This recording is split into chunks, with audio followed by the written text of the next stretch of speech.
다윗이 헤브론에서 낳은 아들들은 이러하니 맏아들은 암논이라. 이스라엘 여인 아히노암의 소생이요 둘째는 다니엘이라. 갈멜 여인 아비가일의 소생이요 셋째는 압살롬이라. 그수랑 달메의 딸 마아가의 아들이요 넷째는 아도니아라.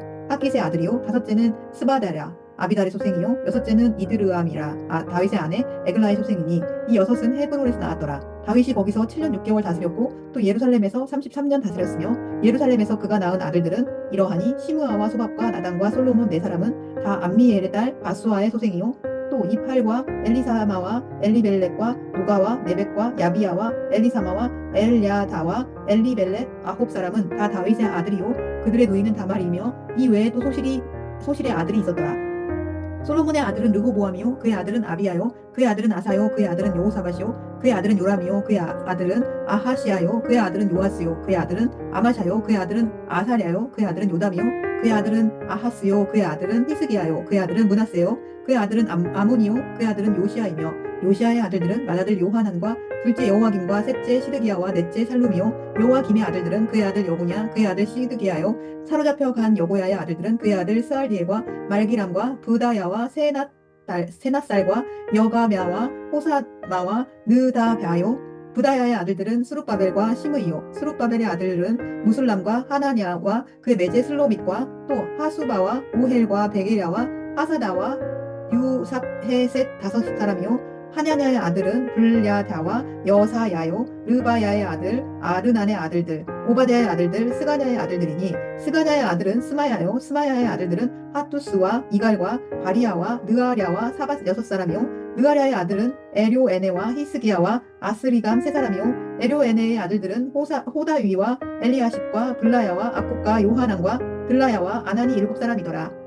유다의 아들들은 베레스와 헤스론과 갈미와 훌과 소발이라. 소발의 아들 르아야는 하핫을 낳고 하핫은 아후메와 라핫을 낳았으니 이는 소라 사람의 종족이며 에담 조상의 자손들은 이스리엘과 이스마와 이빠스와 그들의 매제 하술렐 보니와 그돌의 아버지 브누엘과 후사의 아버지 에셀이니 이는 다 베들레헴의 아버지 에브라다의 맏아들 훌의 소생이며 드고아의 아버지 아수훌의 두 아내는 헬라와 나하라라. 나하라는 그에게 아후삼과 헤벨과 데므니와 하하스다리를 낳아주었으니 이는 나하라의 소생이요 헬라의 아들들은 세렙과 이소할과 에드난이며 보스는 아눕과 소베바와 하룸의 아들 아하헬 족속들을 낳았으며 야베스는 그의 형제보다 귀중한 자라. 그의 어머니가 이름하여 이르되 야베스라 하였으니 이는 내가 속으로이 낳았다 함이었더라. 야베스가 이스라엘 하나님께 아뢰어 이르되 주께서 내게 복을 주시려거든 나의 지경을 넓히시고 주의 손으로 나를 도우사 나로 환난을 벗어나 내게 근심이 없게 하옵소서 하였더니 하나님이 그가 구하는 것을 허락하셨더라.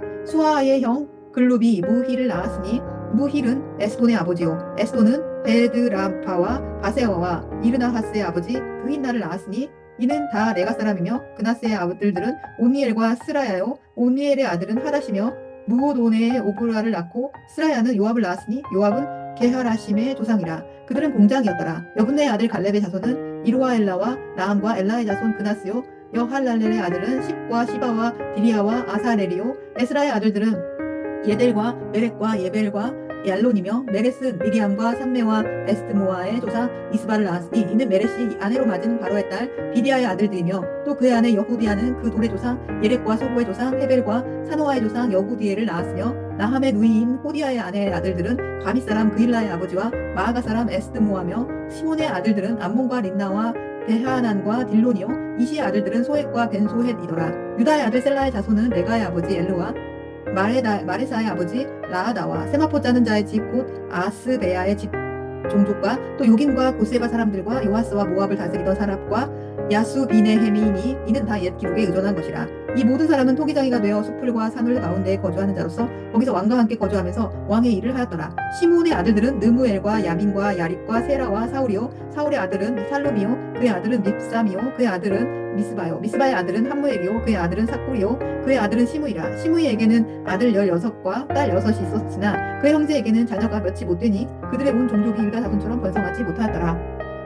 시므온 자손이 거주한 곳은 브엘세바와 몰라다와 하살소알과 빌하와 에셈과 돌랏과 부두엘과 호르마와 시글락과 벤말 가복과 하살수심과 벳비리와 사하라임이니 다윗 왕 때까지 이 모든 성읍이 그들에게 속하였으며 그들이 사는 곳은 에담과 아인과 림몬과 도겐과 아산 다섯 성읍이요 또 모든 성읍 주위에 살던 주민들의 경계가 바알까지 다다랐으니 시므온 자손의 거주지가 이러하고 각기 계보가 있더라. 또 메소박과 야블렛과 아마시아의 아들 요사와 요엘과 아시엘의 증손 스라야의 손자 요시비아의 아들 예후와 또 엘요에네와 야고바와 여소하야와 아사야와 야디엘과 여시미엘과 브나야와 또 스마야의 오대손 시므리의 혼손 여다야의 증손 알론의 손자 시비의 아들은 시사이니 여기 기록된 것들은 그들의 종족과 그들의 가문의 지도자들의 이름이라 그들이 매우 번성한지라 그들이 그들의 양떼를 위하여 목장을 구하고자 하여 골짜기 동쪽 그돌 지경에 이르고 기름지고 아름다운 목장을 발견하였는데 그 땅이 넓고 안정되고 평안하니 이는 옛적부터 거기에 거주해온 사람은 함의 자손인 까닭이라. 이 명단에 기록된 사람들이 유다 왕 히스기야 때에 가서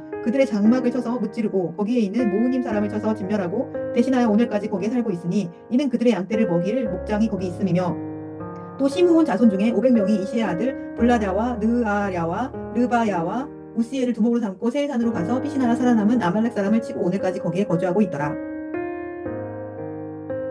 3장에서 4장까지 걸친 이 긴 본문을 잠시 정리해 보자면, 먼저 3장 말씀은 다윗 왕가의 이야기, 그 영광스러운 시절, 그리고 어두웠던 시절, 그 모든 이야기들을 가감없이 기록해 놓고 있습니다. 이어지는 4장에는 숨은 영적인 고수, 잘 알려지지 않았던 한 인물인 야베스, 그의 기도와 또 시므온 지파가 열악한 상황에서도 거두었던 그 승리에 관한 말씀이 기록되어 있습니다.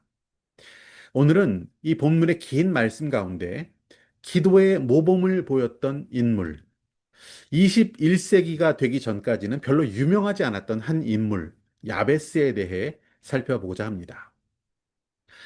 브루스 윌킨슨이라는 목사님이 있습니다. 그분이 야베스의 기도란 책을 2001년에 출판했습니다. 이 책은 출판된 지 한 달 만에 무려 350만 부가 권이 팔리게 되었습니다. 그리고 전 세계로 번역이 되었고 정말 날개 돋친 듯이 팔렸습니다. 그 후 비슷한 제목의 책들이 줄 이어서 세상에 나오기도 했습니다. 역대상 말씀에 묻혀 있었던 한 인물, 단 2절 기록에 불과한 이 사람 야베스, 그의 기도가 발굴되었던 것입니다. 야베스에 관한 기록 9절과 10절인데요. 9절 말씀 보면 이렇습니다. 야베스는 그의 형제보다 귀중한 자라. 그의 어머니가 이름하여 이르되 야베스라 하였으니 이는 내가 수고로이 낳았다 함이었더라. 야베스라는 이름, 그 이름은 고통이라는 단어를 변형시켜 나온 것이라고 합니다. 아들의 이름을 고통이라고 지었다. 이 어머니는 어떤 인생이건 간에 이 고통을 피해갈 수 없다는 것을 잘 알고 있었고, 아들에게 이 고통이라는 것을 이름으로 알려주고 그 인생에 대한 것을 전해주었던 것이죠. 고통 가운데 살아갈 수밖에 없는 우리 인생. 그래서 우리는 하나님을 의지해야 한다는 것이죠. 하나님을 의지해야만 살아갈 수 있는 것이 우리 인생이라는 것을 그의 이름이 이야기하고 있습니다. 고통 가운데 살았던 사람, 야베스, 그가 어떻게 기도했는지를 10절에 기록하고 있습니다. 야베스가 이스라엘 하나님께 아뢰어 이르되 주께서 내게 복을 주시려거든. 이렇게 시작합니다. 이 구절 말씀을 잘 살펴보면 내가 복을 받을 만한 사람이기 때문에 하나님 나에게 복을 주십시오. 이렇게 말하고 있는 것 같지 않습니다. 내가 복 받을 만하게 살았습니다. 그러니까 나한테 복을 주십시오. 라는 것도 아니고, 하나님 이제 앞으로 내가 이렇게 할 테니까 이제 나한테 복을 주셔야 합니다. 라는 것도 아닙니다. 주님이 원하시면, 주님이 원하시면 제게 복을 주십시오. 라고 기도하고 있습니다. 나는 복받을 만한 조건이 안 되고, 복받을 만한 그런 자격도 없는 자이지만, 내가 고통 속에서 주님께 나아갑니다. 주님의 뜻이라면 주님 제게 복을 주시기를 원합니다. 나는 부족합니다. 하지만 주님 제게 은혜를 베풀어 주십시오. 이것이 그의 기도의 모습이었던 것입니다. 야베스는 복의 근원이 하나님이라는 것을 믿었습니다. 그는 의지하는 마음으로 하나님 앞에 간절히 주님의 복을 구하며 나갔던 것이죠. 야베스는 계속 이렇게 기도드렸습니다. 나의 지역을 넓히시고 땅을 확장해 주십시오. 내 큰 집을 소유할 수 있게 해 주십시오. 그리고 그에 합당한 명예와 부도 허락해 주십시오. 우리가 이 기도를 이렇게 이해하는 것은 매우 세속적이고 좁은 해석입니다. 이 기도는 나의 영적인 지역을 넓혀 주십시오. 나만 생각하고 기도하는 자가 되지 않게 하시고, 가능한 한 많은 자들을 향하게 하시고, 나의 기도가 나라와 민족, 나아가 온 열방을 향해 비전을 품는 그런 기도가 되게 해달라고 야베스는 하나님께 기도드렸던 것입니다. 자기만 바라보고 사는 사람, 내 먹고 사는 것, 우리 가족의 영광, 성공에만 집중하는 사람, 그는 결국 자기 문제 안에서 죽고 살고 허우적대다가 그의 인생을 마치게 될 수밖에 없습니다. 적어도 야베스는 그렇게 기도하며 살지는 않았다는 것을 이 기도를 통해서 우리는 알 수 있는 것이죠. 야베스는 이어서 주의 손으로 나를 도우사라고 기도합니다. 그는 주의 손이 얼마나 크고 전능하신 것을 믿었기 때문에 주님의 손으로 나를 도와달라고 기도했던 것이죠. 시편 기자는 이렇게 고백합니다. 19편 1절에 보시면 하늘이 하나님의 영광을 선포하고 궁창이 그 손으로 하신 일을 나타내는도다. 야베스는 하나님의 전능하신 손이 나를 지키고 보호해 주실 수 있다는 것을 믿고 기도했습니다.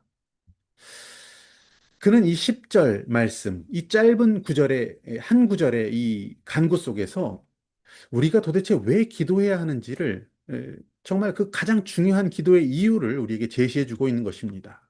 우리가 왜 기도하지 않습니까? 우리가 하나님의 전능하심을 정말 믿는 사람이라면, 그 손의 도우심을 정말 의지하며 살아가는 자라면 기도하지 않을 수 없습니다. 야베스는 그냥 기도하면서 반신반의하면서 기도하는 삶을 살지 않았습니다. 그는 하나님의 전능하심을 굳게 믿고 의지하며 기도했던 사람이었다는 것입니다. 이것이 우리가 기도하는 이유, 기도하는 자의 자세가 가장 기본적인 자세가 되어야 된다는 것을 야베스는 우리에게 제시해 주고 있습니다. 이어서 야베스는 이렇게 구했습니다. 나로 환난을 벗어나 내게 근심이 없게 하옵소서. 전능하신 하나님을 의지하는 자, 그렇게 기도하며 하나님과 동행하는 자, 그 동행 가운데 하나님은 그를 환난에서 벗어나게 하십니다. 하나님께서는 그를 근심에서 해방시켜 주십니다.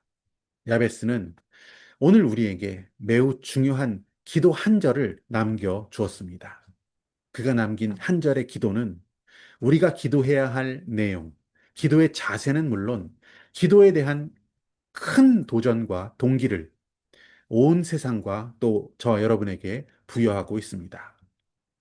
놀랍게도 하나님은 이 야베스의 간절한 기도를 들어주십니다. 10절 말씀 이렇게 마무리되죠. 하나님이 그가 구하는 것을 허락하셨더라.